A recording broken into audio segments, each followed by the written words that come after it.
Welcome to the Pool Nation podcast, where it's all pool talk. And we ain't talking about netting and jetting or splashing and dashing. We're talking about becoming a nation of pool pros. We talk about the latest products, trends, and training in the pool industry. Now let's welcome your host, with over a decade of industry insider experience and still the reigning champion of Marco Polo, Edgar De Jesus, and his co-host, John JJ Flawless, the fastest netter in the West, and Zach the Pool Boy Nicholas.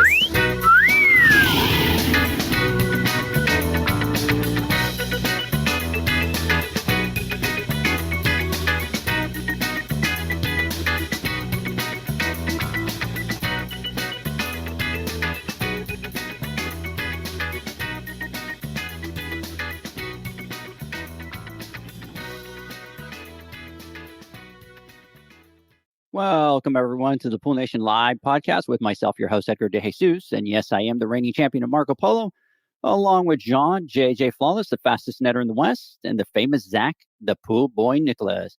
Guys, today we're talking to Eugene Lochman, and he is the owner of Prestige Pool Patio out in Frisco, Texas. Prestige builds over 300 pools every year, and they service almost 900 pools per week. We're going to do a deep dive into his journey and talk about what it takes to keep an operation that size on track and how they strive to provide such a great product and service. I want to welcome everyone to the live podcast, the podcast where it's all pool talk, and we ain't talking about netting and jetting or splashing and dashing. We're talking about becoming a nation of pool pros. And yes, we will talk about the latest products, trends, and training in the pool industry.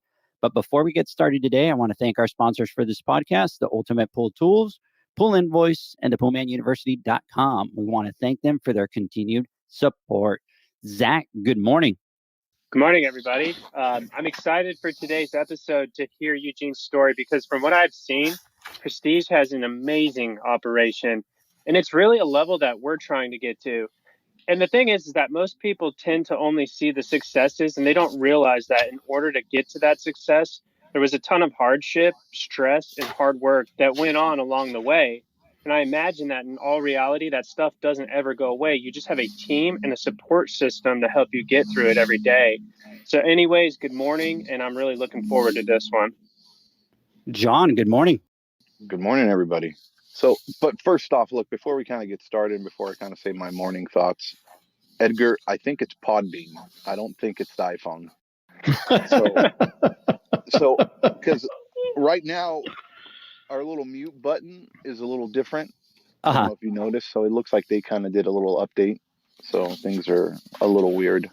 Anyway, good morning, everybody. I'm just like Zach. Look, I'm very excited about this podcast because I've told a few people, but our ultimate goal as a company is we see ourselves a few years down the road also building pools and getting to that level.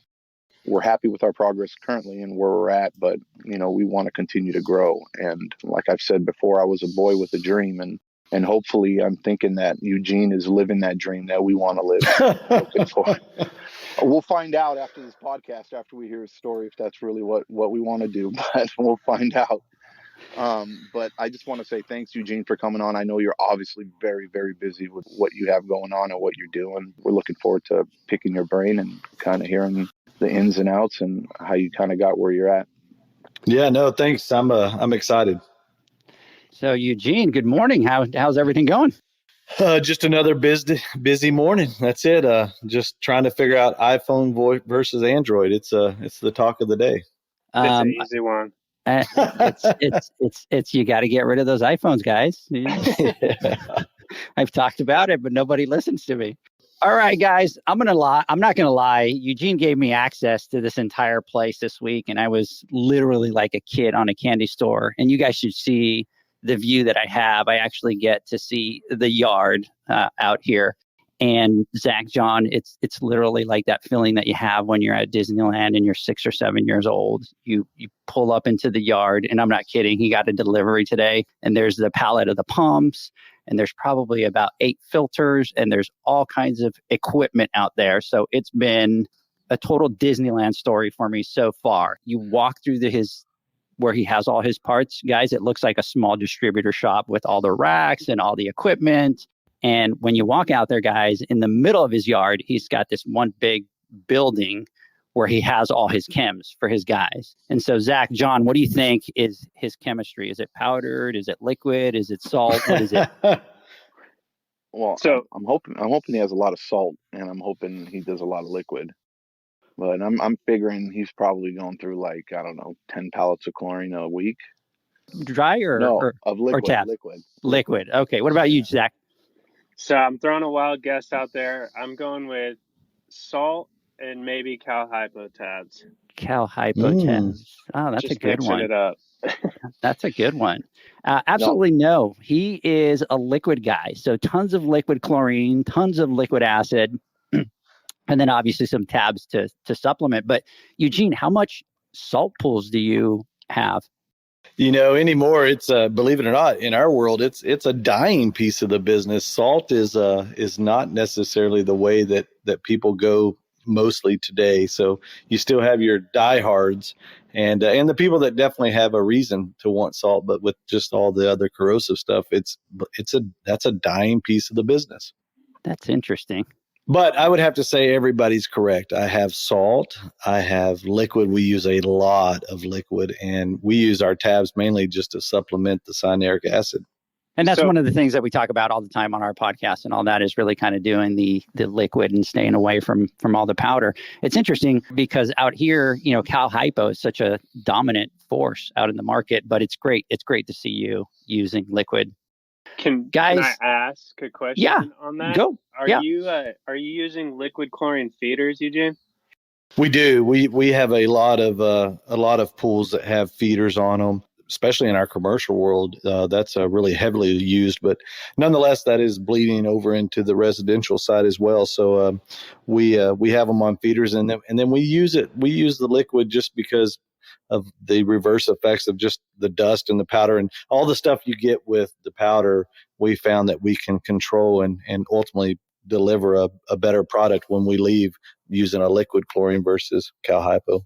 That's a great point. And Zach talks about it all the time because you probably have the same, part of the business, which is you've got a whole bunch of techs out there and it's really about having all those chemicals and having to have all those hazardous chemicals in the back of the truck and having all these guys use that. And sometimes it obviously gets hard to the point that you have to train all these guys and stay on top of them to do that. Guys, I really want to get this podcast started and I really want Eugene for you to really go back to your beginnings, go back to that first pool, go back to when you started and just kind of take us through the journey of Prestige and where you started and where you are now.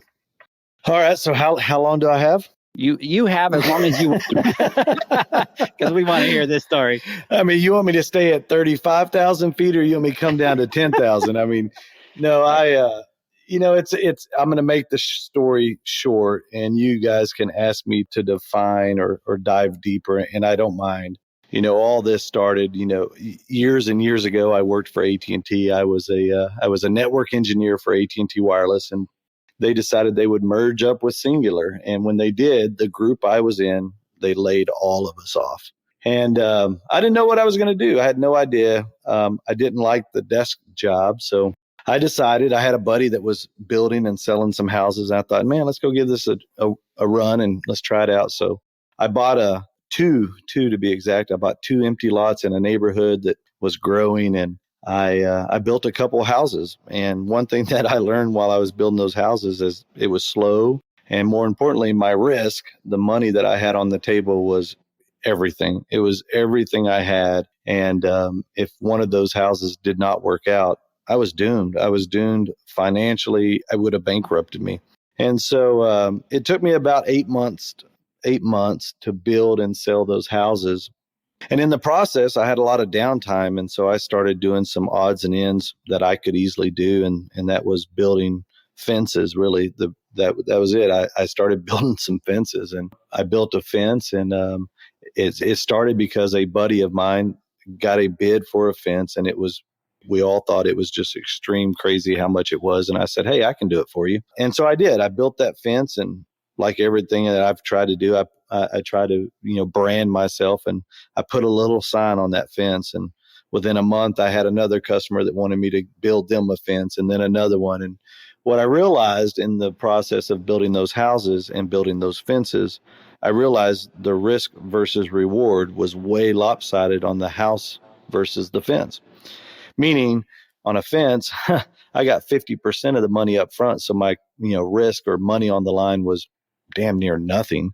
And then my profit and how many fences I could do in that 8-month period, that profit equaled more than what I could make on those two houses. And then, like I said, God forbid that the house didn't sell, or, it took me longer to carry it. Now the interest and bank ate all the profits. So we quickly decided after those two houses that we were not going to be a house builder. And so we started focusing on wood, and that wood led from fences to arbors to covered patios. And in our area here in North Texas, man, sometimes I think there's more people that want outdoor living than they do pools. But nonetheless, I started trying to grow that business, and doing so, I started talking to pool guys and trying to get other opportunities. I eventually started working for several of those pool guys. Some of those are my competitors today. We don't work for them in the fact of building structures or anything today for them. But back then, I worked for several of them. And I ended up partnering up with one of them. He had a small pool business, and I had a small wood business, and both of them were growing. And in late 2007, we decided, hey, let's put this together and ultimately help each other out, because like any business, we both had struggles, and we felt that partnership could reduce some of those struggles. We put the two companies together, and everything just really started clicking. There was a lot of excitement. We were doing trade shows. We had a growing business, and then all of a sudden, out of nowhere, that recession, 2008, it hit us like it did everybody else, like a brick wall. And I was 49% owner in that relationship, in that marriage. And in the end, at the end of the day, he made the decisions, and his decisions is what we went with. And ultimately, that was not a viable option for me anymore to feed my family. And so I left that business. I left that partnership in the end of 2008. And quite frankly, I needed a job. And so I went and worked for a landscape company. I picked up a job. I literally left my partner's house on a Sunday, made a phone call, and the next morning I was working at a landscape company. And it was just a job. It was a job that I needed a paycheck. And at that very moment in time, I really did not have enough money to pay my next house payment. And so thank God I got the job at the landscape company, but he was struggling too. 2008 recession, it affected everybody. But nonetheless, I had a job, and I had a brand new baby. And so we were just trying to live, trying to survive, trying to climb a ladder. Fast forward to February of 2009, I had a customer that I had reached, or that I had done a design for, and tried to, sell a deal, but 2008 put it on hold. And so in February 2009, that customer called me and said, "Hey, do you remember me?" Well, yeah, of course I remember you. We want to get this project started. The landscape deal was kind of, like I said, it was its own struggle. That company had its own struggles at that time, and it really did not have a long-term viable option. So I took that opportunity to leave the landscape company and go do that project, that big outdoor kitchen. And he's an attorney, a big attorney here in Dallas. And as I was doing that project, naturally, I already knew pool maintenance and pool build by this time. So he already had a pool, and he asked me, "Hey, why don't you maintain my pool?" One of the things that I decided to focus on after I left my partnership was pool maintenance and service and maintenance. One of the things that did not really, wasn't really affected by that recession was service and maintenance. So I made a commitment at that point right there that I was going to really focus on building my service and maintenance company, because if and when that next recession happens, I felt that it was a more stable side of the industry. So I wanted to focus on service and maintenance. So with that job for the outdoor living, the attorney, I quickly sold him to let me come and take care of his pool. And he, being an attorney and having a lot of friends, and most of his friends are the kind of friends that have pools, within a week or two, man, I had like 8 pools that I needed to start taking care of. And just because I had promised and committed that I could do better than whoever they were using, I could do better. So all of a sudden, I needed somebody to clean pools, and I could do it myself, but I was trying and staying focused on the construction side of things. So I went and talked to a girl that I had as an employee back in my partnership. And by this time, that partnership, that company, after I left, and I'm not going to say it's because I left. It's not. It was taking its own road, and that road was leading to an inevitable ending. And so she had already left that company, and I reached out to her. She was working at a department store like a Macy's or a Dillard's or something you'd find in a mall. And I asked her, I said, hey, would you be interested in cleaning pools on the side? And she's like, well, yeah, I'm off on Thursdays. I could clean some pools on Thursdays. And the one great thing about that girl is that, and this is one of the struggles that as a company I've had along the way, is finding people that believed in the dream, believed in you as the owner, believed in the company, and ultimately we're on the same wavelength. And she was one of those girls. So naturally it was immediate confidence that I could hand her those pools and she could go clean them and do the job, and the expected outcome was there. So that allowed me to continue to focus on, new construction work and also building and selling more service and maintenance. So at that very time, at that very moment in time, I would say that would have been March of '09. We were a two-person company. It was me. I wore a lot of hats. I wore the accounting hat, the banking hat, the sales hat, the project manager hat, sometimes the digger hat. Whatever it was, I was wearing that hat, and she was cleaning the pools. But at that time, when I started the house building company, my company name, my legal tax identity was Lochman Construction. And, I now all of a sudden I have 8 accounts, and I'm wanting to add more, and I need a pickup for this girl to drive. But man, if I put Lochman Construction on the side of this pickup, I mean, what's that going to tell anybody? How's that going to get me any more business? And so I went down to the courthouse. I got a DBA, a doing business as, and I came up with Prestige Pool and Patio. And so that immediately gave me an opportunity to have something that I could sticker on the side of this truck, so I could continue to try to grow that service and maintenance, which was so important to me from very early on. So I continued to build the maintenance, and I continued to pick up jobs. Within a few months, I was, at 25, 30 pools, and I was just doing it out of the office of my house. My house had 3 garages, and one garage had a pool service company running out of it. And we just kept working. We kept growing and doing our thing. And that's kind of where it started. From there, you obviously are working out of your house. You're kind of doing the pools from there. At what point do you make the transition out of your house and then start going into whether it's a building or an office? Well, that's another good question. So everything that we've done along the way is just kind of, it's almost when it was just to a point where we had to, like anybody, I had struggles. I had financial struggles. I'd have loved out of the gate to go buy X or Y or Z, but like anybody, I couldn't afford stuff. So, some of that came as we grew. So the way that worked for us is, I kept growing the company, and eventually we had enough pools that she could quit that department store job. And then so I kept loading her up. The funny thing, not funny, but for me, lots of times it seems like doors were closing and my world was coming to an end, just to later realize that it was just a window. It was a window that later opened up a big door. And where I'm going with that is the landscaper, he had 500 or so lawns that they went and service and mowed every week. And he had a great idea. And he's like, hey, why don't we kind of add another division, and that be a service and maintenance division, and we'll mow the grass, and we'll also, after we're done mowing, we'll clean the pool, and we're already there. So all this effort to get there, and that financial side is already done. Man, we could really make some good profits on adding the pool to it, which was a great idea. However, one of the things that we struggled to try to get that done was that the guys mowing the grass, they didn't speak English, and there was a language barrier, and a lot of times there was a knowledge barrier on some very fundamental things like plumbing and how water flows through pipes, and so we had a lot of challenges in that endeavor. So where I'm going with that is, I left that landscape company in February.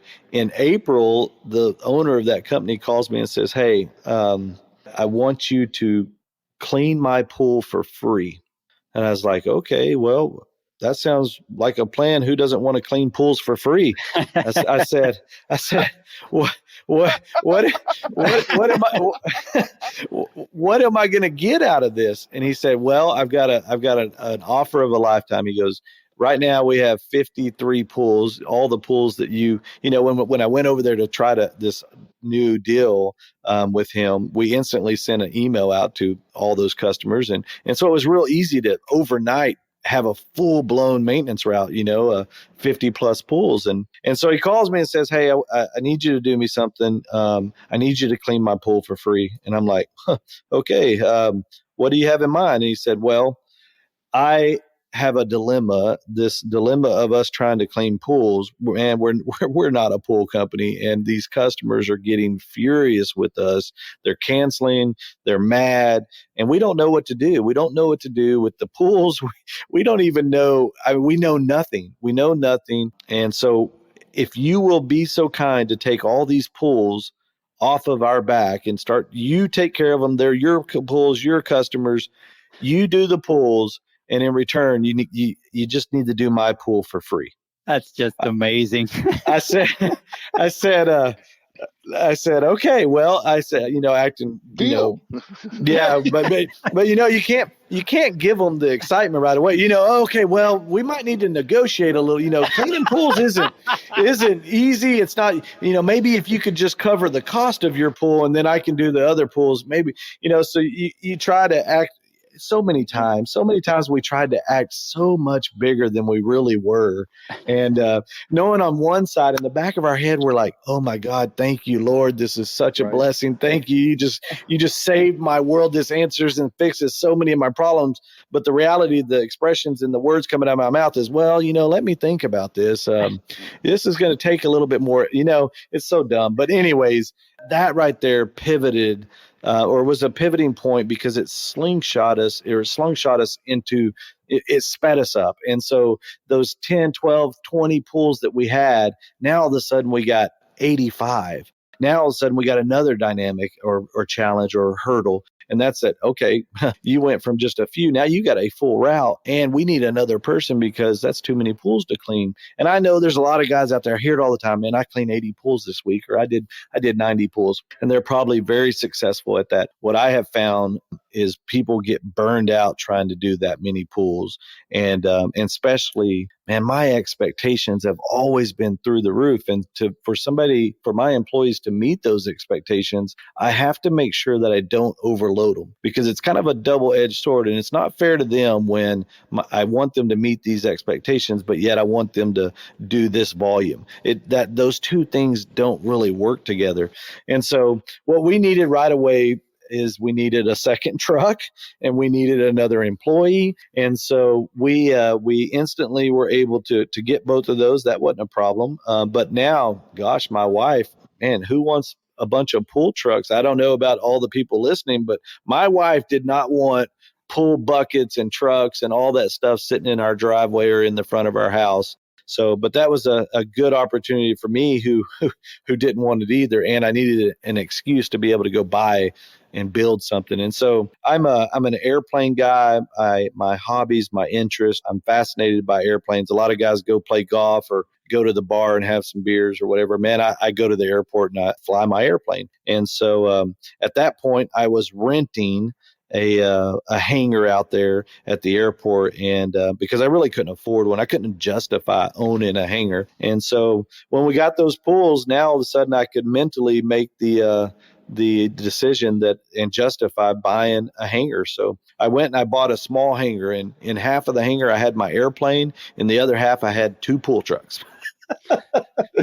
So but nonetheless, that gave us now a new foundation that had some room to grow. And And so we just kept doing it. We kept doing it, and we continued to do, the best we could and deliver that just ultimate concierge service to the customers that, man, I don't know about, again, the listeners, but I can remember, Miss Jones, who called, and we just left 30 minutes ago, and she's saying there's leaves in the pool. And I can remember the times where we just didn't have the time to go back, but we really needed to.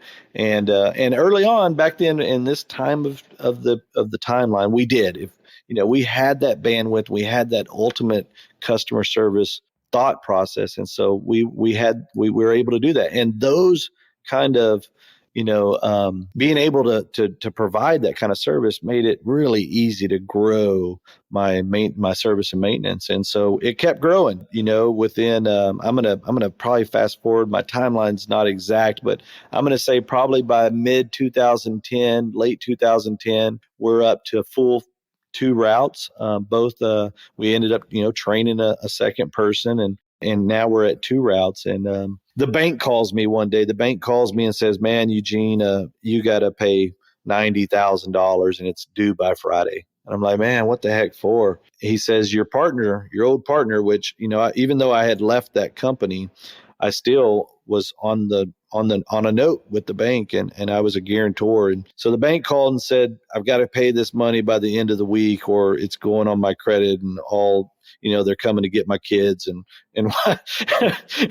whatever else that they wanted me to do." So it sucked, but I had to pick up the phone. And I had to call my old partner. And as you guys could imagine, that marriage was not it wasn't a marriage that we still talked anymore. And in fact, some of those pools that we picked up from the landscaper, it wasn't mischievous. It wasn't vindictive. I didn't go after pools with my old partnership, but nonetheless, some of those were lawns that the landscaper maintained, i.e. the close relationship. And man, now I'm working for somebody else. I had to send an email to customers that I knew were on the other side, my old partner. And we took some of those customers, and that made him very angry. And now his company it's on the edge of collapse, and the bank is wanting their money and he's not able to pay it. And so they come to me. And so now I got to make the call to him to figure out how do we work through this. And I called him, and he said that, I'm done. I don't want to do this anymore. It's just too much. I'm sorry, but you got to pay the bank or figure that out. I don't really care. And I said, okay, well, I'm going to do it, and I'm going to do it with the bank, but you're not going to like it. And the reason that is because right now you have 112 maintenance accounts left, and I'm going to go down here and write a check, and I'm going to take those maintenance customers, and that's what I'm going to get out of that check. And so I did. I went and paid the bank the balance on the note that they had called. And another thing is, back to when the attorney friend that I built the outdoor kitchen for, I had him draw up some documents that could just maybe really finalize that partnership. And there had to be a monetary exchange between my old partner for my 49 shares, my 49%. And we agreed that he would buy those for $1. He would buy them for $1 for my 49 shares so that he could have full ownership of that company. That way I didn't have any tax burden or IRS problems, or, that was the legal way to close that up.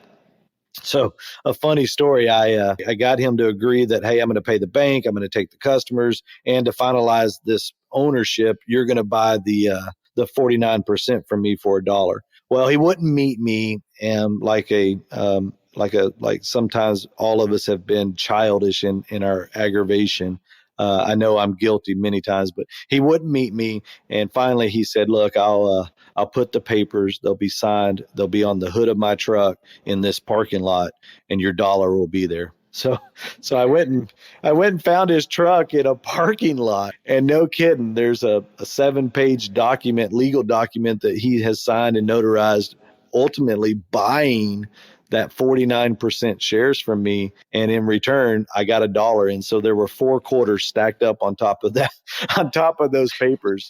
And, before you leave, Edgar, I'll show you. I still have right now those 4 quarters, and it's just a piece of the history of how and where we got. So So now all of a sudden, we're sitting around 160, 170 pools. We got a full operation here. And so when I picked up those customers from my old company and they closed the doors, I picked up a few guys that were cleaning those pools. As you can imagine, those guys had no management. They had no structure. Their owner had already checked out long before the bank came calling. And so a lot of those guys didn't work, but nonetheless, we added the pools to our route and we started trying to train those guys to our way of doing it or hiring more and add more. And so now all of a sudden I'm in a hangar that is busting at the seams. There's my airplane's being used for a towel rack because there's just not enough room, and the trucks are in there. And by this time now it's to the point where I can afford a service tech. So at this timeline, we have a service tech, we have 4 trucks in there to make the route happen. And so we need a bigger space. And lo and behold, I found a bigger hangar that was just at the end of my row of hangars. And so we went and bought that one and we moved over to the big hangar. And so now in the big hangar, I feel like finally, we finally have a company. Up until now, we really didn't have anything. Now, I don't know why. It's so stupid. We should have been so proud of what we already had it, but I wasn't. I wanted more, and I still wanted to grow.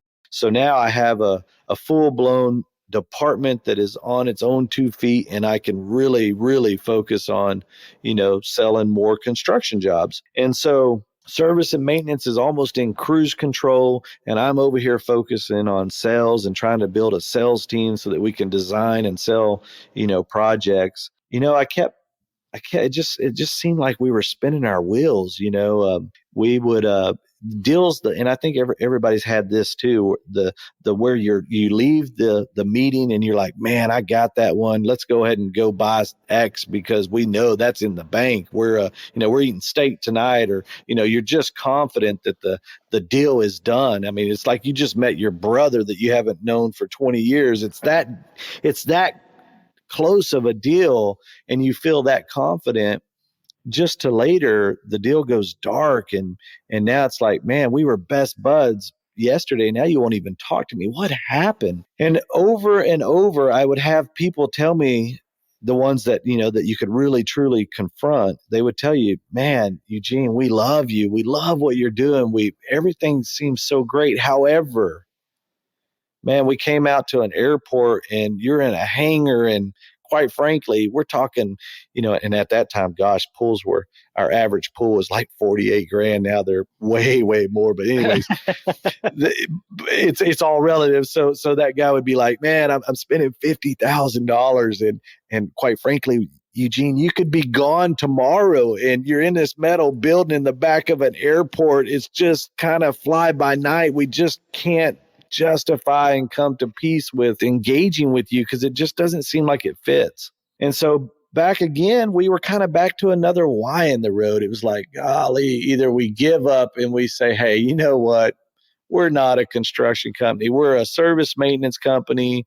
And by the way, there's a lot of ways I think I could have really made that extremely successful. And what I mean by that is I think that guys out there that just do service and maintenance, there are enough pool builders that are good at building pools, but they suck at service and maintenance. And so one of my options at that moment in time was like, hey, why don't we just be the best service maintenance company in, North Texas? And we'll go out there and we'll get all these pools from these pool builders that don't even do service maintenance. It'll be easy. It'll be slam dunk. We'll stay focused. We won't have too many irons in the fire. We can do this. That was option A. Option B, or the other, direction in the Y in the road, was, okay, we got to go. We got to get a bigger facility. We need pools. We need the ability to let people touch and feel and see and ultimately get the wow factor of that sale. We need to build some confidence in these opportunities. I don't need to tell anybody, but I chose option B. I said, man, let's go build it. Field of dreams, build it, they will come. Let's go build it. And let's go all in. If it doesn't work, we're ruined. But it still wasn't the amount of risk I did on those houses. So I thought, shit, I've done that level of risk. We can handle this level of risk. And we sought out to find the best location for for that new showroom. And so we went and found a piece of property on a major thoroughfare right here through our area. The traffic count literally that goes down the road every day is 70,000 cars. But that dirt wasn't cheap. And so I had to go to the bank. And I'll tell you, the bank, I still don't know why they approved it. They did. I would have told anybody, if I was the banker and you came in and said you want to spend a few $1 million on Preston Road on a pipe dream that you're gonna maybe sell some projects that might pay for this, I would have told you, man, I'm not your guy. But the banker said, man, yeah, I can get behind it. And you know why he could get behind it? He could get behind it because service and maintenance had built such a business, and I could show him financials that could break down every month and show him, look, if my dream doesn't work, I'm going to be broke, but I can still pay the note payment while I'm trying to get it going or trying to find somebody else to buy it. So that's why the bank said yes, is I had numbers and financials from my service and maintenance business that supported it. Because at that time, man, we built 10, 15, 20 pools a year. And that was a lot.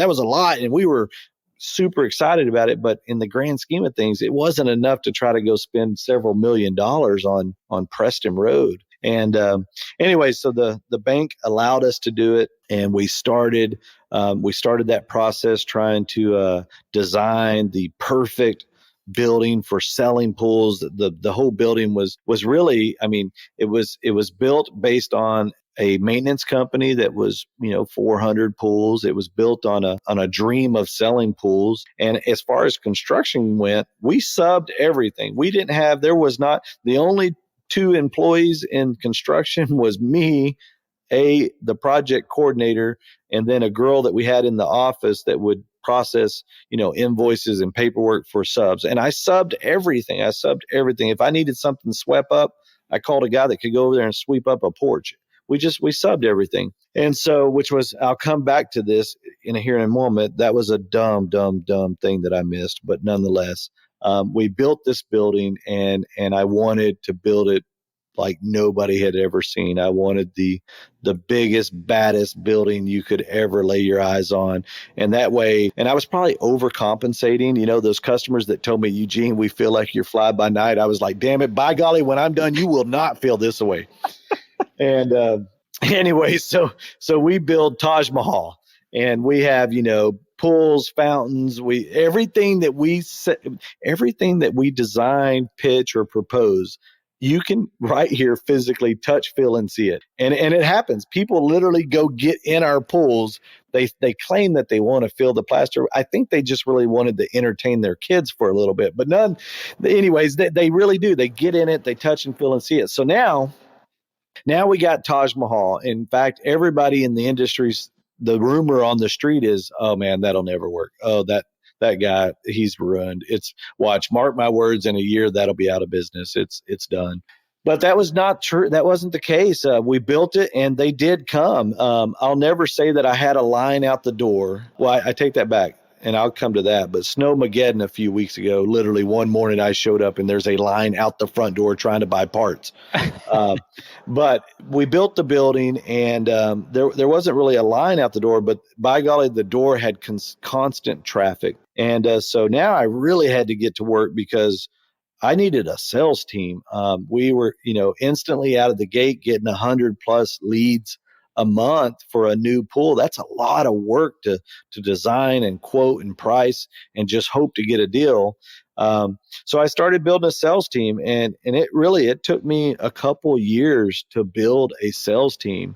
I say this a lot, for me, for whatever reason, it really seems like a lot of times if I need X person, I will not truly find X until I go through about 10 of them. And so I tell people, it's kind of a joke that I hire 10 so that I can keep one. And it's very difficult. It's difficult to find people that will believe in you, that will believe in the machine, that will believe in the dream, and then also help and work and dig through the trenches while we get to that dream. There are people that believe in the dream, but they're not willing to do the work.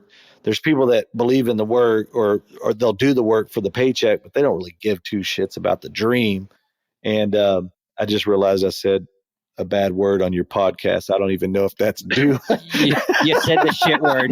I'm on. John, I'm here. Hey, John, do you want to give him a taste of what you do? Oh, God. I trust me. Constantly. Okay, good. You should see all the edits we have. No, I'm just Nice. So I built this machine. I went through lots of sales guys. We went through a lot of people and finally the machine.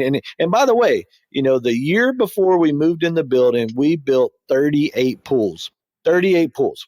The first year in the building, we built 96. So we basically almost tripled our build even while building the machine. And at that time, I was a full-blown salesman. Now, service and maintenance is in cruise control. My construction, I've got a guy back there that can manage the subs, and I'm focused on I'm a salesman. I go to work every day, and I work all day as a salesman. And when everybody leaves and the dust settles, then I put on my accounting hat, or I put on my, my janitor hat, or I put on, the mechanic hat, or whatever the case is. But I was focused on sales. And I grinded, and this whole time, it was a grind. It was a grind, and a lot of times it came at the cost of my family. There's a lot of things that I could really tell people that I would have done different, because so many times I got caught up in this machine, this child that I'm trying to get from birth to graduation to off to college, so I can actually relax and enjoy life. And it's hard. It's really hard. And so, but those 2 years I grinded, and I could not fail. I had so much on the line. And failure was not an option. So I had to work. And I slowly built that sales team, and I got that sales team where there was, several sales guys that could handle the leads, that could sell. But shit, now I got another problem. And that problem is that I don't have a construction department. I have a construction department that depends on subcontractors. But man, I don't know about you guys, but there's nothing worse than you depending on a subcontractor. You're standing out there with a homeowner who's extremely excited about digging their pool that day, and their kids are there. They kept their kids home from school, and shoot, I think grandma came in from Washington because everybody's wanting to see this pool get dug, and you're sneaking around the corner calling the excavator saying, "Hey dude, where are you at? Man, everybody's here. You were supposed to be here 45 minutes ago. What's going on?" Yeah, Bobby didn't come to work. The Cowboys, they won the game last night. And, it's just, I'm sorry. We're going to come tomorrow. I have been there. I have been there so many times where in some facet you're depending on someone else, and that someone else does not come through. Even though you had an arrangement, you had an agreement, you crossed the T's, you dotted the I's, you double checked the night before that, hey, okay, just to make sure we're still on for 7 a.m., right? Okay, good. And you're let down. Feeling empty. And then then I have to come back around the corner and tell the homeowner, yeah, Mr. Jones, I know grandma flew in, and I know the kids skipped school, and I'm sorry, but I'm not going to be able to do it today. I don't know what else to tell you. I can't do it. And we'll be here tomorrow. Sometimes it worked out tomorrow that they actually came, but there's sometimes where, you tell the customer Tuesday and it ends up being, the Friday after next. And that's a problem. That's a problem. And I don't care what business you're in, if it's the pool business, if it's providing flowers to a funeral, whatever the business is, if you cannot deliver or do what you tell people that you're going to do, you will not succeed, or at least to the level of that's really truly out there. The true success that you can achieve, you will never get there if you can't fix that problem. And so now we have a machine, we have a big, amazing building, we have a machine that's selling, and I have a construction department that's on its knees, literally crawling. Then I started focusing on construction. I realized real quick that we had to do something different. We had to stop depending on the subs, and we had to start self-performing. And I needed to build an actual construction department. Where do you start with that? Where do you start build? Which part of this puzzle do we start with? And so we started by building a cleanup crew. That seemed like the easiest one to build or to put together. And it seemed like that was the one that could go put out the most fires for me because customers complaining about the mess. We put together a crew and man, I tell you, those days, all these days, they were so tough. I can remember we needed a Bobcat. Man, golly, how am I going to afford a Bobcat? How much does this cost again? Man, what am I going to, what? And you buy the Bobcat. And the funny, ironic thing to that story is, and I got like 15 Bobcats now, but I still remember the first Bobcat. I still remember the first truck, the first trailer, all the things you signed off to say, okay, yes, I will pay you, banker. I remember every one of those days because my butt was tight, so tight that I was like, oh my gosh, if we mess this up, we're screwed. Anyway, so that cleanup crew led to a plumbing crew that led to, gosh, one day it was the excavator. Finally, that excavator was the one that screwed me the most. But man, that was a big undertaking to try to go buy dump trucks and an excavator and then find guys that could operate the excavator without taking the house out when they're turning. And I mean, but slowly but surely we did it. And we were able to fix that gap of that self-performance. Along the way, when the construction was broken, the construction department was correcting the momentum of the company. And what I mean by that is there seems to be times where we were either in front of the company, and when we were in front of it, man, it grew like a wildfire. But when we got behind the company, now the company corrected itself. It slowed the growth down. The vibe on the street kind of got smelling a little bit bad, where Miss Jones, Mr. Jones, they're unhappy because of this or whatever. And when you're behind the company, when you're behind it, it will correct itself to slow it down to where it's back to a level that you can manage. It naturally corrects itself. And so when we had developed the building, when we built the building, man, all of a sudden the company took off and now we're behind it. And it started slowing itself down because we couldn't handle the leads. Once we built the sales team, man, the company started taking back off. It started taking the lead again. But now our construction couldn't keep up, which then the company self-corrected and brought us back down. And then the construction, a year or two into I guess by the third year of the new building, the fourth year, we really started to see our construction come together. And now it's like, oh my gosh, finally I've got 4 cylinders all firing at the same time. Like, hallelujah, I can go take a break and take a vacation. But again, once the construction started working, the machine, the company, it took off. And now sales is like, oh my gosh, we need more sales guys. And it's like a teeter-totter. Somebody is always going to be in front.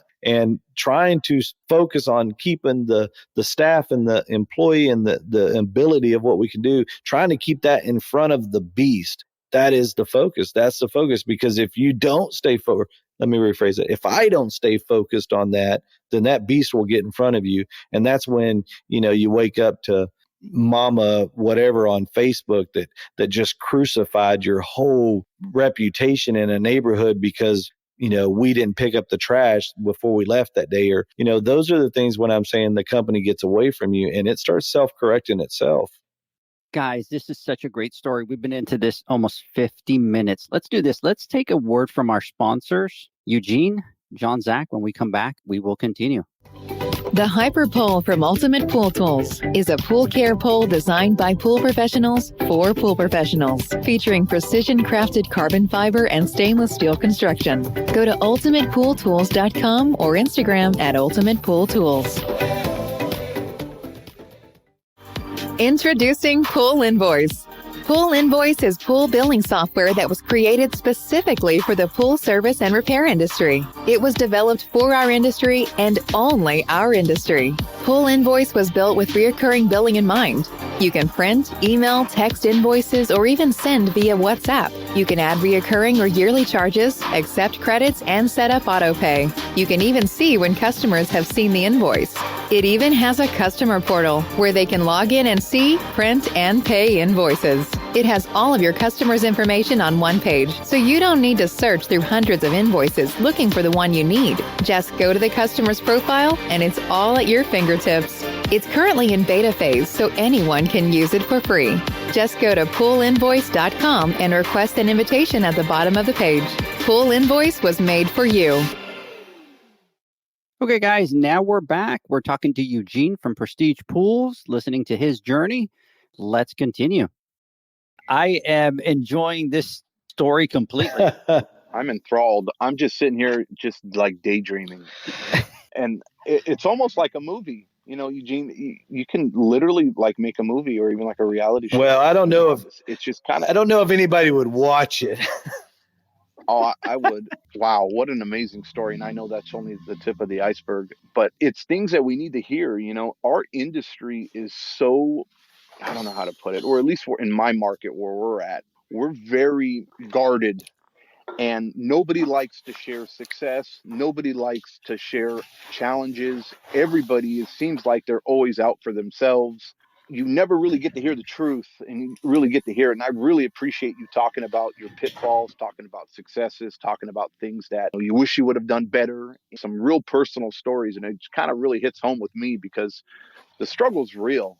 It really is. No matter what you do and however you go about it, if you're in 100%, the obstacles are constantly there. And it's that determination that you can just see from what you're talking about and that hunger that you have. When I think about some of the things and the moves that you're making, I'm thinking before you say it, like, wow, this is what I would do. And, or I would be like this, or I would approach it like that. Just like what you did with that building. At first I'm like, holy crap, he goes from a hangar, right? And he goes out and spends millions of dollars on this big badass building. But yeah, I mean, that takes balls, and I love it.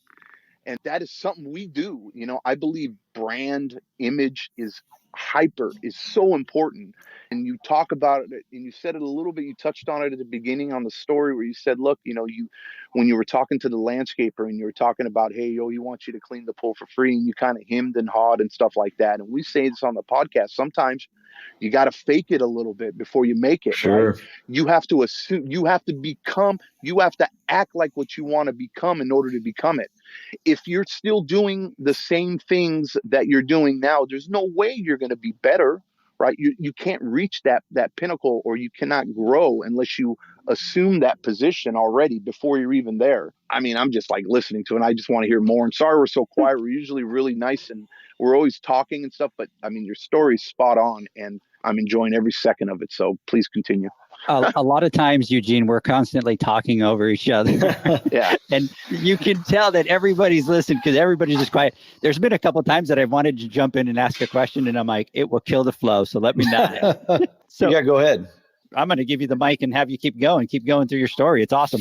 So, I mean, I don't know. I kind of topped or covered a bunch of things, and the challenges and where we're at that point in that timeline is just trying to get construction in front of what that sales team could sell. And like I said, we really had our arms around it where we were, as a company, we were back in front of the machine, the beast, so to say. And then COVID hit. Oh my gosh, man. And I'm sure everybody experienced it out there. I'm sure they did. But for us, it's like there was a 2-week of silence where everybody was like, man, what are we going to do? The sales guys are like, I've got some pools in the pipeline right now. I'm worried about they call and they cancel because they're afraid of losing their job or the unknown. And so there was a few weeks there that I didn't know what we were going to do. I didn't know what to expect. And my mind started setting me up for all these negative things, like, oh my gosh, we're going to have to close this. We're going to have to pull this back. I'm going to have to let go of these people, 08 recession. Here we go again. But now it's a COVID recession. That's where I was teeing everything up. And really my mind just immediately started thinking the negativity. But a few weeks in, man, it's like, oh, hey, we got a lead a while ago. And hey, man, we just got another lead. And man, this one, oh my gosh, dude, this thing is, what's happening? What are we going to do? It's like somebody turned on a hydrant. So what we were already doing, which was going well, again, we had a 3-week, just nothing. And then it's like all of a sudden that tripled.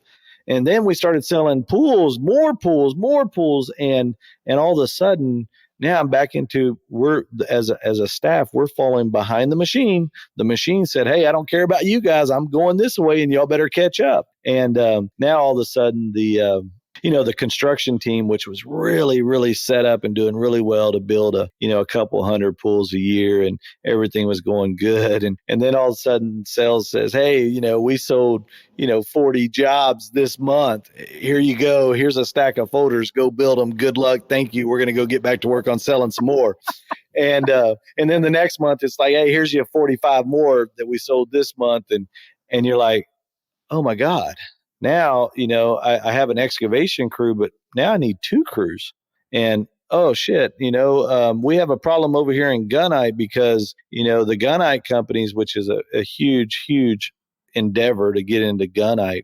There's only so many gunite companies. And, if you think for a minute, Prestige is the only one that's seeing this, this sales growth, it's not. And I never would think that. I don't think there's anything special about Prestige. I think that we focus may be different than other people do, but there's nothing special about my company. So it was everybody in the area was having these crazy months selling pools.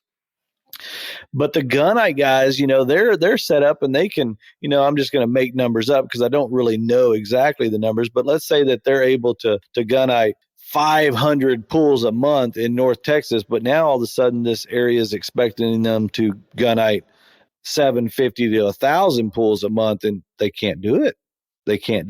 And so they have to figure out, well, I've got 25 jobs sitting here on my table and I can only do 12 of them. Who do I do?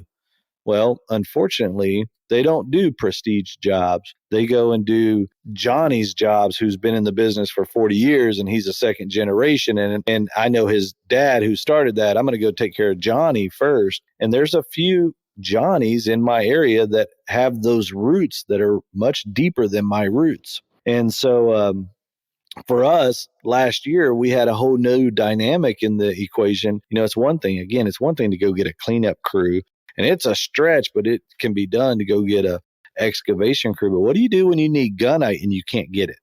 Well, I did the only thing that Eugene knows to do is let's go buy some gunite shit. And so I decided, no kidding, in April of last year that we have a major, major problem in our construction pipeline.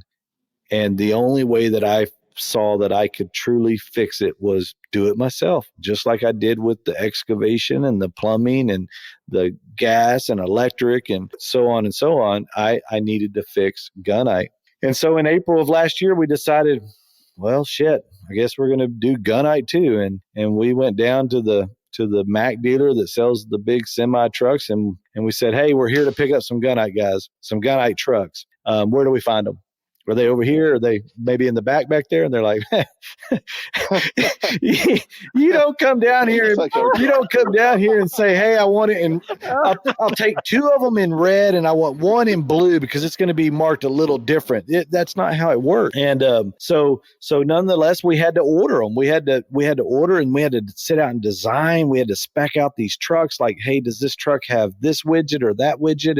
And we had to, it took us a month to figure out all the ins and out of a semi truck and what you'd need for the big picture. And so we ordered some trucks, and then those trucks went on the assembly line, and assembly lines across the country are having COVID problems. And ultimately 8 or 9 months later, we finally get these truck and chassis delivered to us, and which is great, man. We got a truck. Now we got to go get all the stuff put on the truck to be able to do this. And kind of like this building, damn near just like this building, I ended up investing millions of dollars in the gunite operation. We had to buy property. We had to buy another piece of property that could park all these trucks and have silos full of cement and sand and loaders and 18-wheelers. But that's why nobody really does gunite, is because it's an enormous endeavor.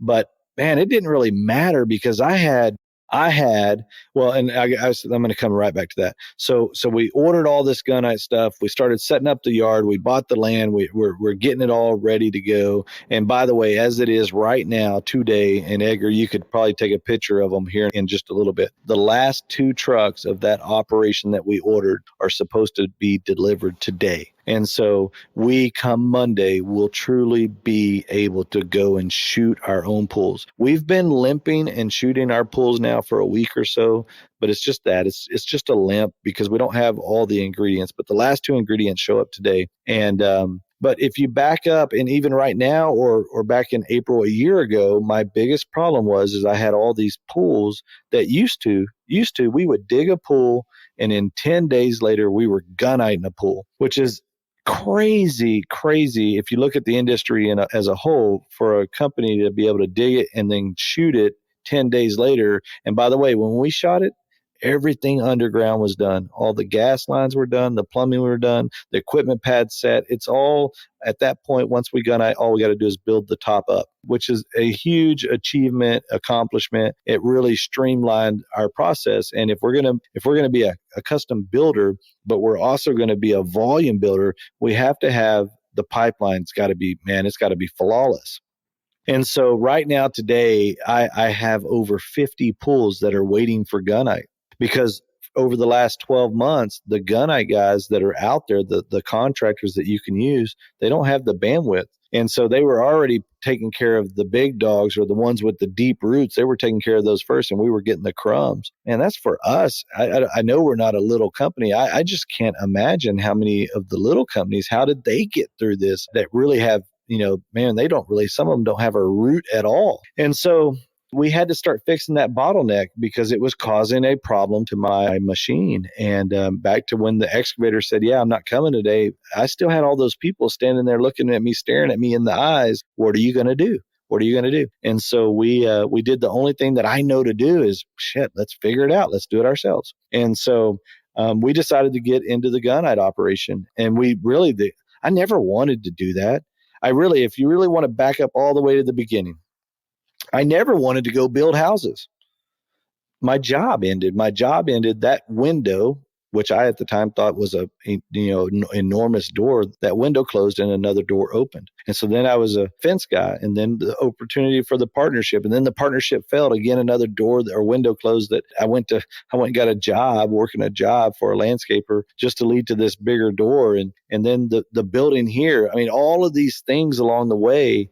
It wasn't really that I mapped out this master plan. It was just, hey, you get to this Y in the road, and you have to make the best decision. So what I would tell, and I tell people all the time, is, man, I just dealt the cards that I had in my hand. I played the cards. If I had the two jacks, and that was the best thing I had, is I laid the pair of jacks down. I said, man, that's my best hand. Let's go this way. And that's how this all came together. In the gunite deal, the only play I had with what I had in my hand was, let's go buy gunite. And so, so the interesting thing about that, which is I feel about to catapult us to a whole new level, is us buying gunite. It had, and we're experiencing some major problems. The gunite guys, guess what? The gunite guys, when they hear or get wind that, Prestige is about to do their own gunite, now the crumbs are gone. Now they don't even want to pick up a crumb for you.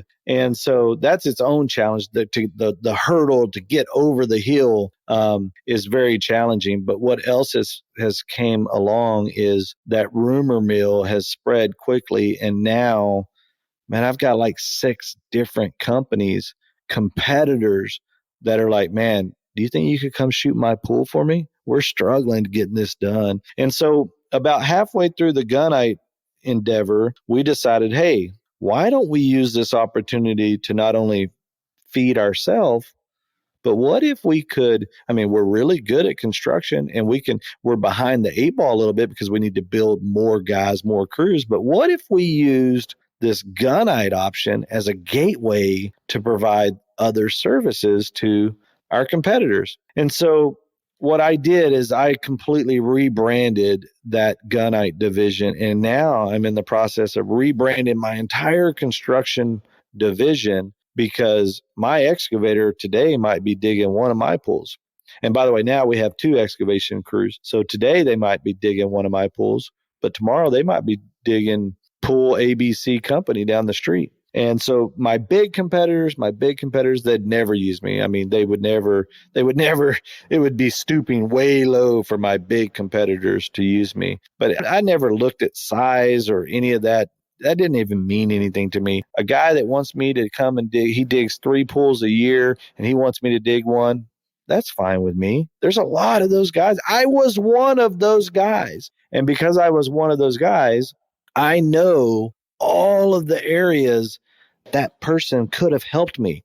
I know the pitfalls. I know the bullshit times where that excavator left. So if I just provide a good service, I do it as well as I do my own pools, and I'm on time and I'm fair, why isn't there another opportunity for a whole nother division, a whole nother business here? And so we decided that we're going to offer a construction services side of our company. So now we can offer, and we're using the gunite as the gateway because everybody's having the same struggle of gunite that I am. So now I go back down to the Mac dealership, that we bought and ordered all the trucks. In September, I said, hey, you know what? It's kind of a little change of plans here. I want a whole nother set of exactly what I just bought. So I need another semi, I need another chassis, and we bought a whole nother set because now we're going to start. I've got the list of people that are asking me every day, hey, can you come shoot a pool? You can shoot all my pools as long as you don't show up with Prestige all over yourself. I don't care. You can be my gunite company.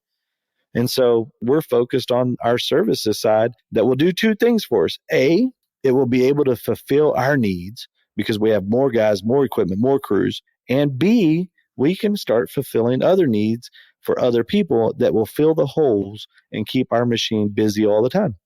So we offer gunite, we offer excavation, we offer plumbing, we offer decks, all these things that these guys are struggling to get somebody worth a shit to come do for them.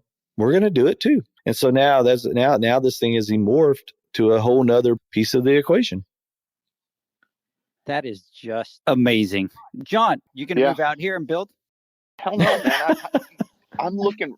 Look, 3 seconds ago, I'm envisioning on the I-10, there's a bunch of open land. I'm envisioning a building that we're going to buy when we're building pools.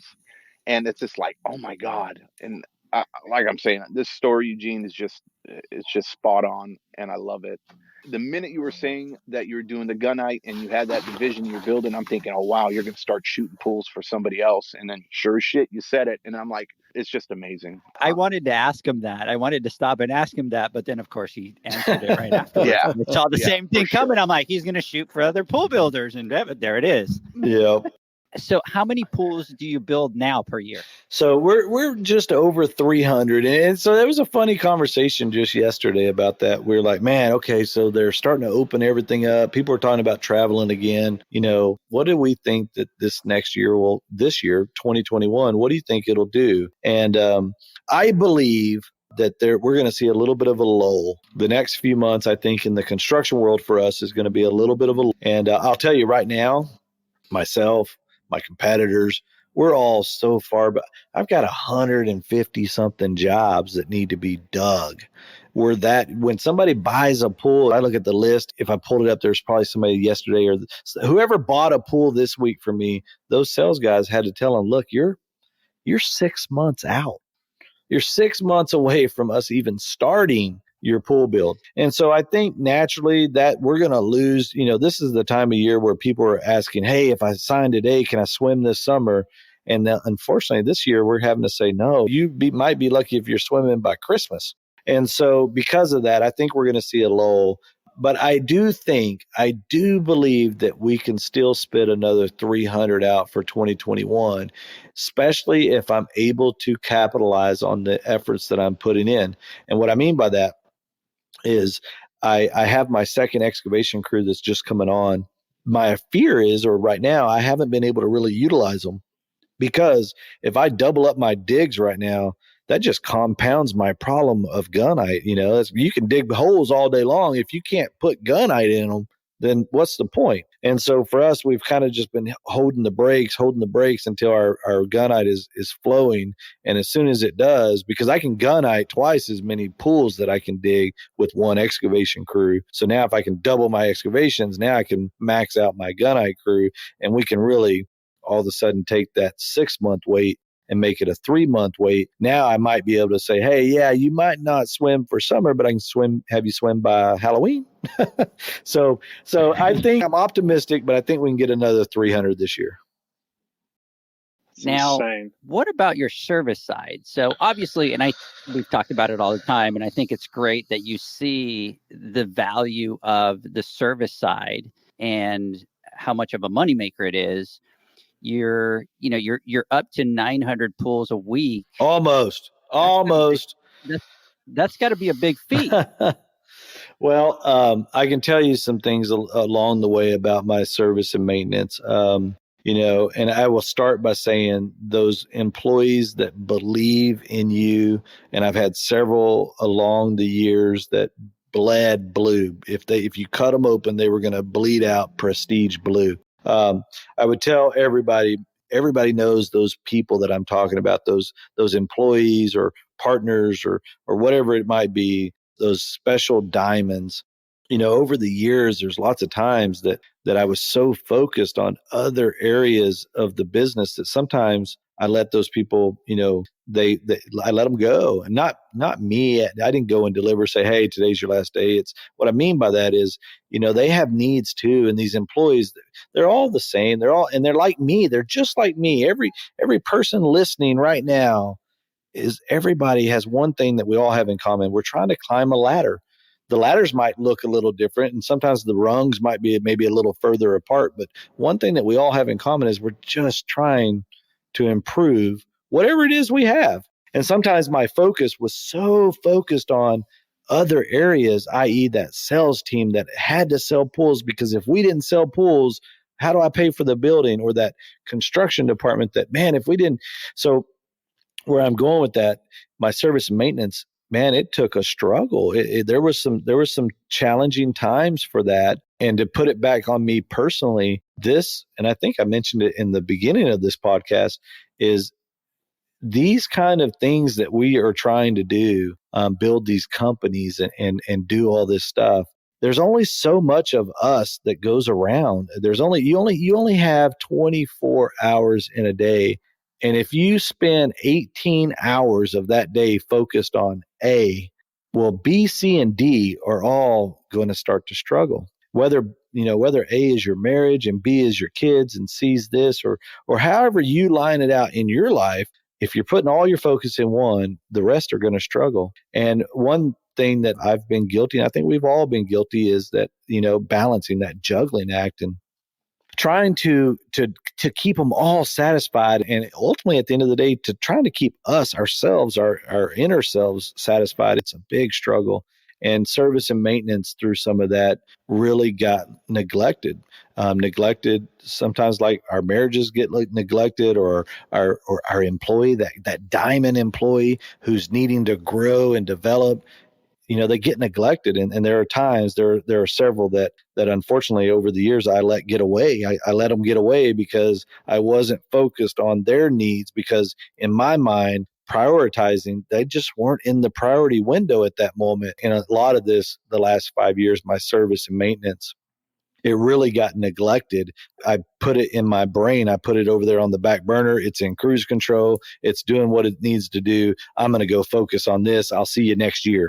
That was a bad thing, but it's very difficult. It's difficult to find the balance. And I'm a guy that struggles with that. And so, when you talk about that many maintenance accounts, we are very fortunate. If I back up construction delivers us X amount of pools a year. We should in turn be able to retain 75% of those pools.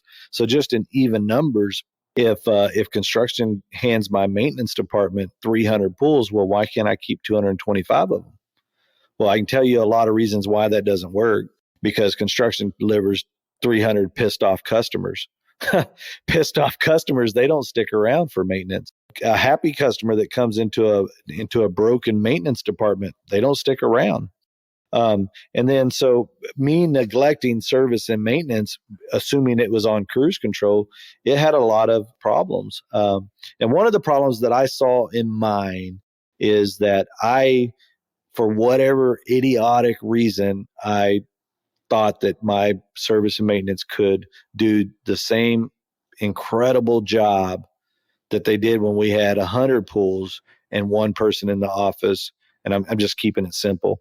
I mentally thought, oh, well, why can't they do, 1,000 pools with one person in the office? Okay, maybe they need two people. Why doesn't that work? And what I realized, again, I made that really very simple, but when you're focused, when your blinders are focused on you looking this way, you miss all this other stuff. And I missed it. And one of the things that we changed on our service and maintenance is I started thinking like, man, okay, what am I doing different? What am I doing different today than I was doing 5 years ago, 6 years ago, 7 years ago, when it was, man, when Miss Jones told the entire world every night at happy hour that, hey, you got a pool, you got a pool. I mean, she walked around the bar asking, do you got a pool? If you got a pool, you need to talk to this guy. You got a pool? All these little salespeople out there selling for you. Well, why did I have that then and I don't have that now? And I realized, or at least in my opinion, I think it's because of that concierge kind of service that I gave them early on. Well, I don't deliver that today. And so we changed it. And what I mean by that is we went back to, I took maintenance, and I'm going to quit saying service. I took maintenance and I carved it into 10 little companies. And so now, so I have route managers, and those girls and guys, they are pretty much concierge. They have their 3 routes. So they cover 3 routes through the week, and those are their customers. And it is their job to do whatever and anything that those customers need. I mean, obviously within reason. And if we can provide that concierge level of service to our maintenance customers, then now those maintenance customers, they're out there selling. They're back to the happy hour saying, hey, Miss Jones, I'll take a glass of red wine. By the way, who's cleaning your pool? Well, this guy. Well, you need to use my guy. We have those sales guys, those customers out there selling for us again. And so now we've been able to, get that organic growth. In my opinion, no matter what size a maintenance company is, they should at a minimum see 10% growth annually. And I'm going to steer off on another deal real quick. Well, so I broke it up into 10 companies, and those concierge, those route managers, they manage their whole job is to manage the relations with the customers. And then the maintenance themselves, those guys, those are managed by a maintenance manager. And he focuses on trucks and gas and, efficient routes and the employee hiring and training and all the stuff it takes to get the job done. He has a full team of leads and guys, and the route managers, those girls, they're not focused on, hey, where's Johnny's truck, or hey, the gas pump is getting low of fuel, or they don't worry about any of that stuff, because that's the maintenance guys that's what he's managing. And then I did the same thing through commercial. We have a commercial account manager. All they do is manage the relationship. And what that did for me is that allowed me to get back to the roots, right back to the basics of what Eugene did on day one.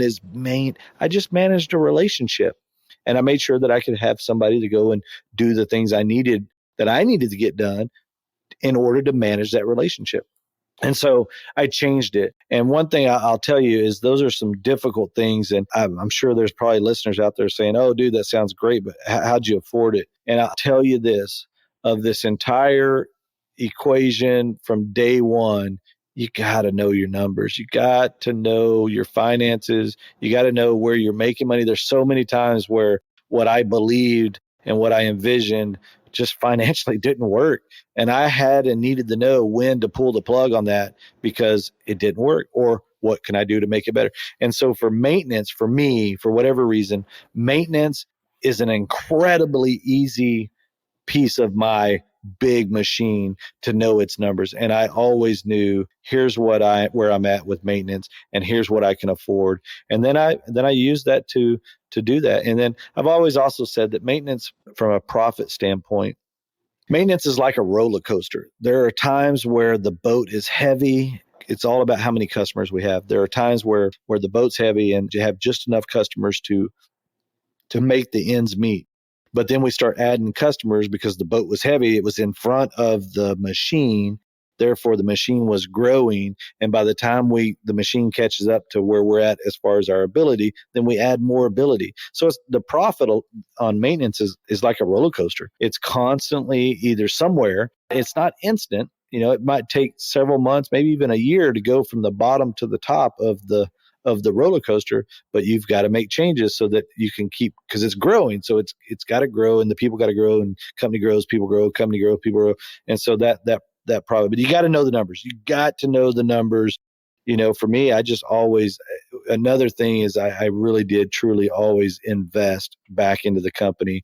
I didn't go on expensive trips and just spend all my money and drive a Ferrari and have I didn't do all that. I wasn't, that's just really not me anyways. And by the way, when I talk about airplanes, my airplane cost me less than $100,000. So don't think that I'm flying some Lear jet or something like that. It's not like that. And I know how people can just get an image in their head. I just put so much money back into this deal, but that was the only way that I could support hyper growth. And to see what we've done in 11 years, I don't think there's any other term or word to use other than pure hyper growth that we have gone from zero to now. I can stand next to anybody in North Texas. And I would really say that I could stand in circles with anybody in the nation as far as our pool company goes. And I would not have been able to do that if every time I made extra money, I went out and blew it on whatever. So that was something we did. So anyways, I don't know if that answered your question, Edgar, but that's how we focus on as far as our maintenance goes. I have a question kind of on all that, Eugene. So when you talk about the profit kind of fluctuating with the maintenance side, one thing that we kind of have found that we've experienced the same thing, because we're always trying to kind of gear up personnel wise for that next influx of accounts. And so at those moments, we're running lower on the profitability. And then as we fill up to that capacity, then you start to become more profitable again. How do you find yourself always having to gear up personnel wise for, people that maybe call in sick or don't show up, or maybe there's callbacks? How do you manage all of that? If that makes sense? No, it's a great question. And I think anybody running a maintenance route has dealt and are dealing with those things right there. So for us, on maintenance guys and girls, because we have, man, I tell you what, everybody listening out there, the girls kick y'all's butts. The girls kick the butts. Amen. But I remember early on, I told my wife, I said, hey, you know what? This girl, she's cleaning pools for us. She does amazing. I'm going to hire our second pool cleaner. And I think I'm going to hire all girls. It's going to be a girl pool cleaning company. And my wife looked at me right after she slapped me and said, are you nuts? But that is a true story. That is a true story. That's awesome. But the girls, so when I say, so we always carry one extra. It sucks. It sucks because you're watching P&L, you're watching profit. We always carry one extra. What I mean by that is, so if a guy out there has, 10 routes, then he should have 11 employees that are able to clean pools. And now, so what for us, now we're big enough that so that division, and if I look at that little section, there's the manager. The manager's in the office. He's making sure we have materials, supplies, the trucks are being maintained, the fuel's there at the yard. He's managing that part. And then he has a lead tech underneath him, a lead maintenance guy. And that lead guy is able to go out there and train. He's able to do job site visits, meet with customer. And then below that, we sit one heavy. And because it is just damn near every day. And there's times now that we're feeling like we need to get to where we're too heavy, two people heavy, in order to be able to cover that, man, this guy didn't show up, or because it happens. People have life. Sometimes it's just because they're not managing it right. But for whatever reason, at the end of the day, we still got a job to do. And so we run with one extra pool cleaner, and we also run with one extra pool truck. We've been that company that was, screwed, bent over because Johnny wrecked the truck last night, and now we still got a route to do today. And I'll be the first to say, I've my truck with leather interior and all the nice bells and whistles. It has been out on a route before, because you're sitting at the shop and you're like, well, the only truck sitting here is mine, so I guess go get in it. And because of that, a long time ago, we started carrying an extra vehicle, and I do that throughout the company. Service has an extra van. Maintenance has an extra truck. Construction has a few extra trucks, because we cannot, this machine and that customer out there, they don't give two flying shits if you don't have a truck or a personnel. They still expect their job to get done. And so we've just tried to manage to the point that we can still perform the work. Question for you. So you're going to buy an extra gunite truck? I did. Don't you remember Edgar?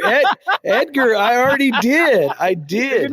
You're going to be one heavy? I did. So here's the thing. I am.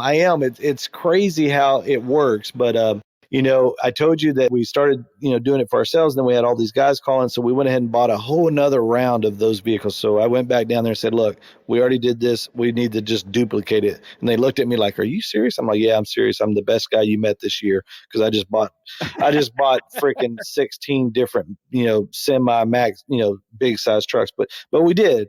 And then here recently, a couple of weeks ago, there's a cement shortage in North Texas. There's a factory on the south side of the Metroplex that provided 40% of the cement used in North Texas, and it burned to the ground.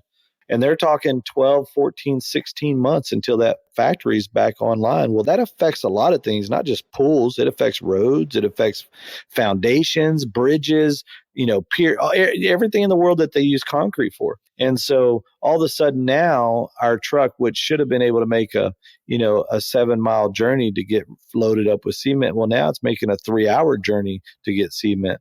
And now that truck's being utilized, man, to the fullest extent. And so, Edgar, I did just that. I bought a second tractor on a semi-trailer, a second tractor, so that I wouldn't be in the world of hurt if that truck broke down, got wrecked, or whatever. And so a lot of these decisions, it sounds great or whatever, but a lot of these decisions that I make are just flat need. We need more than this, so we have to get this. I think that mentality has led us to a position where we are able to do those things. And I did it.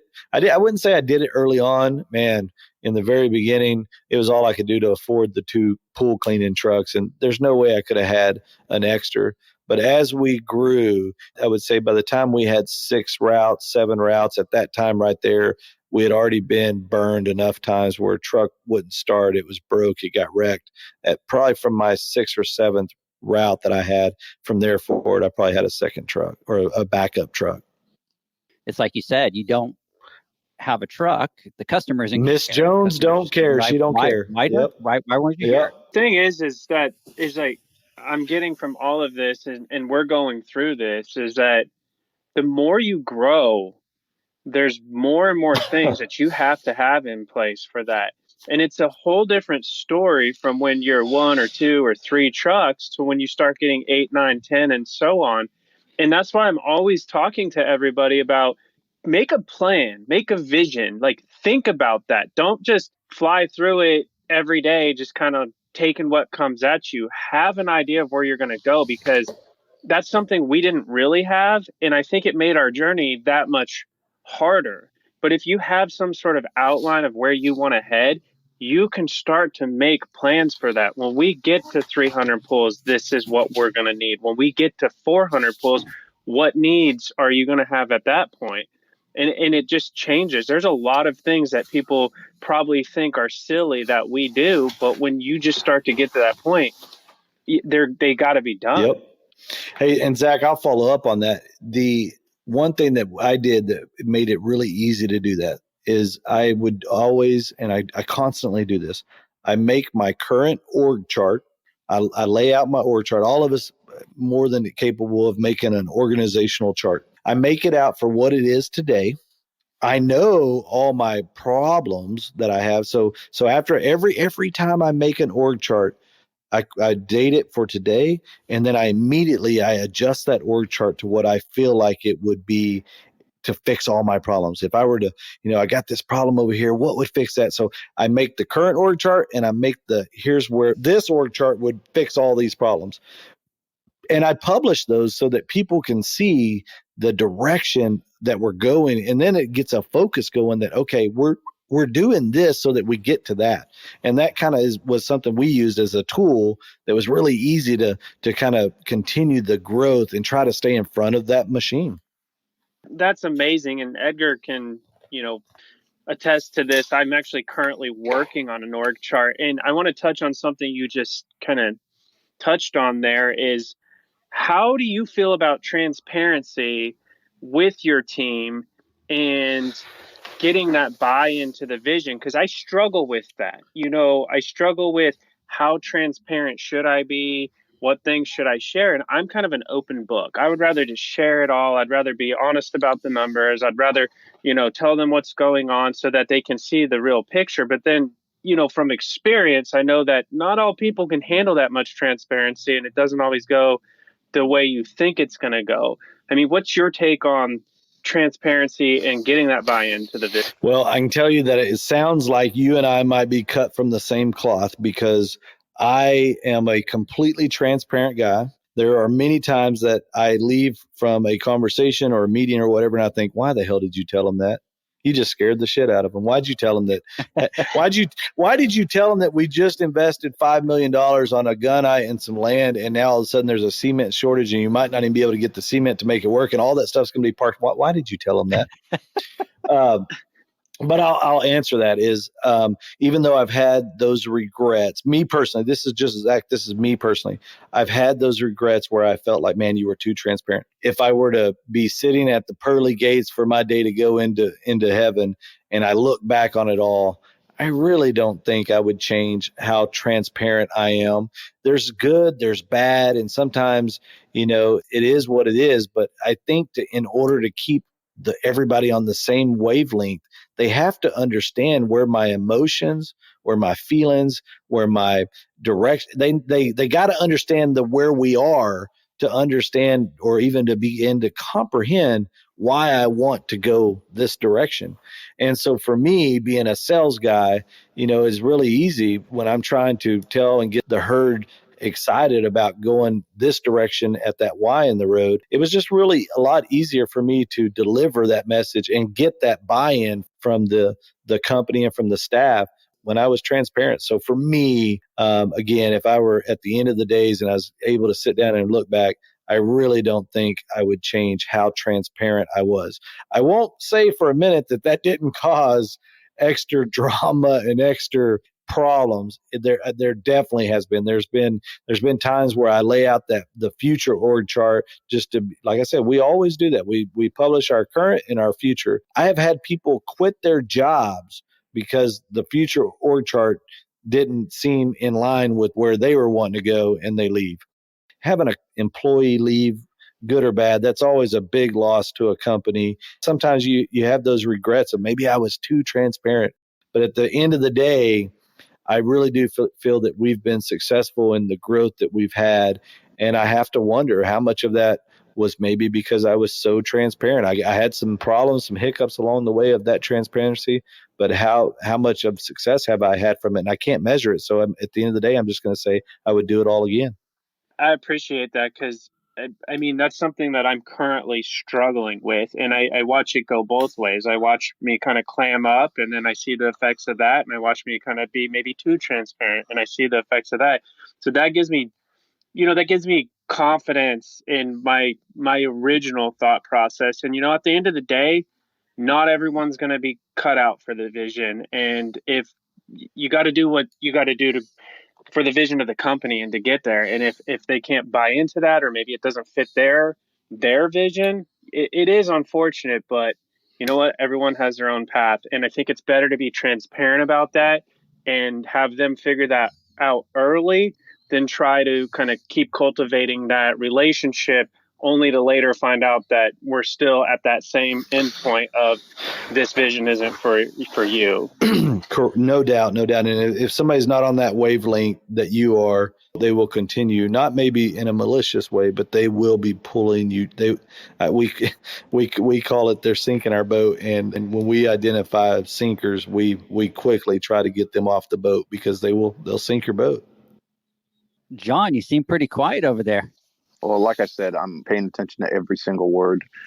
My only question is this, and I really hope that we can come back and maybe do a follow-up episode where we can now kind of get into the nitty-gritty and ask me some questions, because I've literally memorized your story word for word, and I probably have 50 good questions that I'd like to ask you, but I'll save them to maybe 10. Our whole podcast, what we try to do is we want to be real, and we talk about the ups, we talk about the downs, we talk about the struggles, we talk about real things that happen, and not so much all the fluff. So many times people just want to say all the good things and say this or say that, or it's all hunky-dory and everything works out perfectly and this is how you do it. It works great for me, and no, I never get turned down, or no, I never lose a customer, or nothing ever went bad. And to hear you and your story, and I really appreciate how honest you're being with us and the struggles that you went through. It's really valuable. And I know you're a busy man, obviously. And to take the time out of your day to do this and share that story is just awesome. It really is. And I would love to be able to have you to come back so we can ask you some questions about your business thought. Sometimes it's better to learn what not to do than what to do. And the struggles and the trials and the tribulations and the things that you went through your journey, if you're able to be aware of them and then understand them, because one day, if you're on the path of growing or heading down, whatever your business is, whether you're building or doing services, even though you haven't experienced those issues, if you learn from them from somebody else, then you're able to foresee them and at least hopefully avoid them. I think just like the information that you're giving is just exactly what we're trying to put out to everybody out here. And I just want to say thank you very much. I'm going to keep it at that. No problem. I am sitting here, and so today my wife is on here, and she's even on the guys on the Insta chat. And so she said, I always say, get on the bus or get in front of it. It's going to run you over. I love it. But it's the truth. It's the truth. You have those guys that are going to sink your boat. You need to get them off the boat. Eugene, we had done our script, and guys, we had probably maybe like 15 questions or something like that. And It's been such an inspirational story because exactly what John is saying, most of the guys don't like to share the process. They just kind of like to share the success.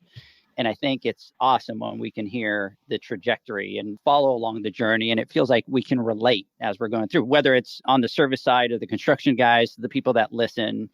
It's great. And a lot of times you don't have that. And guys, I reached out to Eugene, year and a half ago, maybe.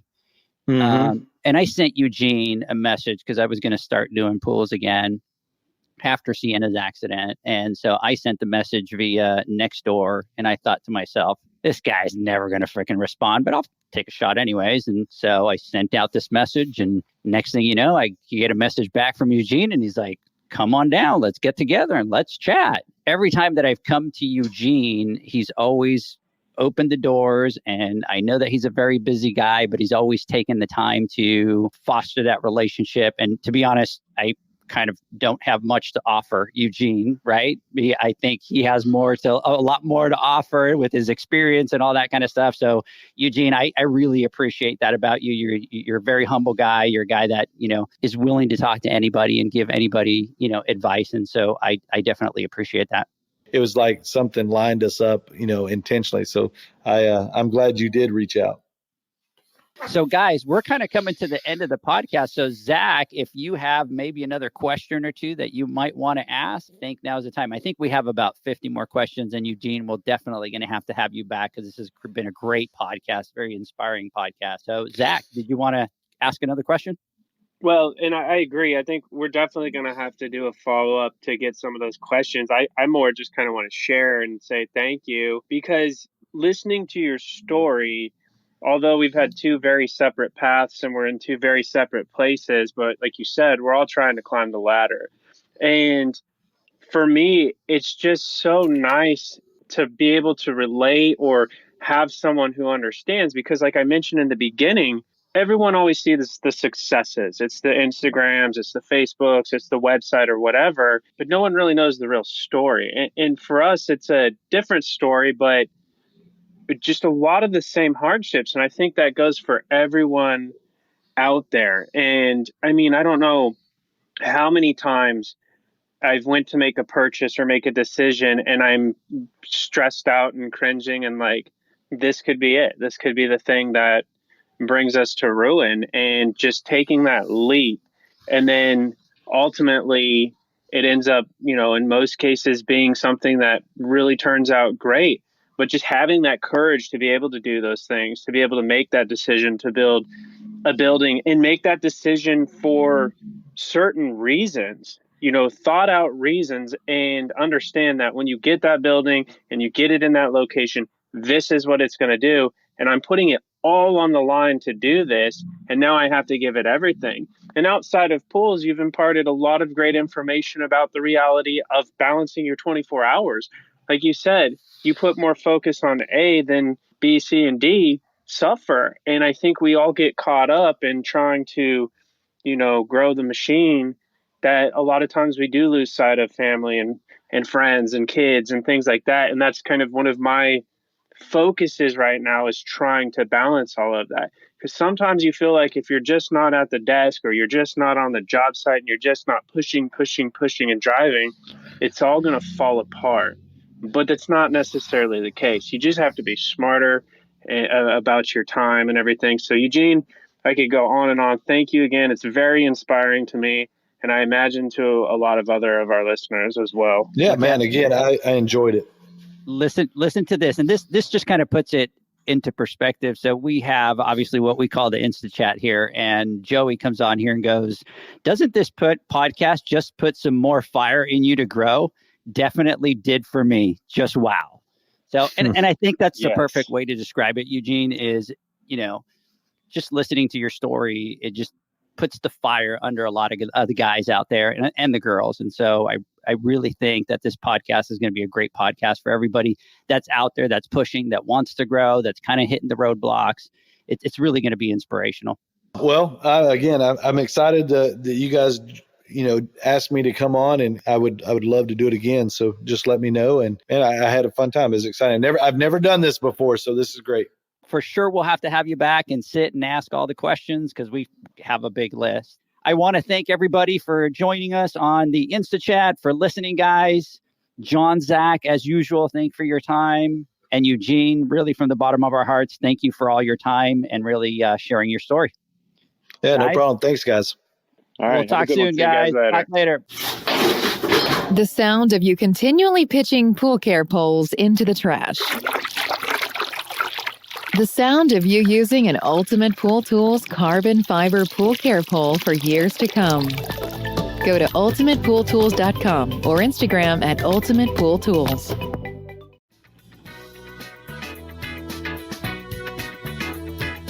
Thanks for listening to the Pool Nation podcast, a member of the Pool Nation family.